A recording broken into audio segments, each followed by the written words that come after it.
Hello అండి, మా అమ్మ అయితే ప్రాన్స్ పులావ్ అయితే చేసింది. ఏ విధంగా చేయాలో చూపించేస్తాను. ముందుగా అయితే బ్యాండీలో నెయ్యి అయితే వేసుకోండి. ఇంకా అలాగే ఆయిల్ కూడా వేసుకున్న తర్వాత పలవ సామాన్లన్నీ కూడా వేసుకొని మంచిగా గోల్డ్ కలర్ వచ్చేంత వరకు వేయించుకోవాలి. ఇంకా దాంట్లో అయితే మనం సన్నగా కట్ చేసుకున్న ఉల్లిపాయ ముక్కలు, పచ్చిమిర్చి ముక్కలు వేసుకొని గోల్డ్ కలర్ వచ్చేంత వరకు వేయించుకోండి. తర్వాత అల్లం వెల్లుల్లిపాయ పేస్ట్ వేసుకొని పచ్చివాసన పోయేంత వరకు వేయించుకోండి. ఇంకా అయితే కొత్తిమీర, కరివేపాకు, పుదీనా ఈ మూడు కూడా వేసుకొని బాగా మిక్స్ చేసుకోవాలి. ఇంకా అమ్మ అయితే మధ్యాహ్నం ప్రాన్స్ అయితే వండారు కర్రీ. సో కర్రీ కూడా కొంచెం అయితే వేసుకొని మొత్తాన్ని అయితే మిక్స్ చేసుకోవాలి. మొత్తాన్ని మిక్స్ చేసుకున్న తర్వాత కొద్దిగా ఉప్పు, బిర్యానీ పౌడర్ కూడా వేసుకొని మళ్ళీ మొత్తాన్ని మిక్స్ చేసుకోండి.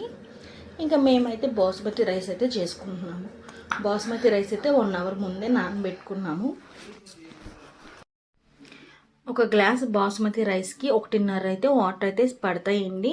మేమైతే వాటర్ అయితే వేసేసుకున్నాము. ఎసరు అయితే బాగా మరిగిన తర్వాత ఉప్పు అది సరిపోయిందో లేదో ఒకసారి చెక్ చేసుకోండి. ఉప్పు అంతా ఓకే అయితే రైస్ అయితే వేసేసుకొని మంట అయితే సిమ్లో పెట్టేసుకొని మూత అయితే పెట్టుకోండి. ఒక 15 to 20 మినిట్స్కి అయితే మనకి రైస్ అయితే మంచిగా కుక్ అవుతుంది, పలుగ్గా వస్తుంది. అంతేనండి, నెక్స్ట్ సర్వ్ చేసుకుని తినేయడమే.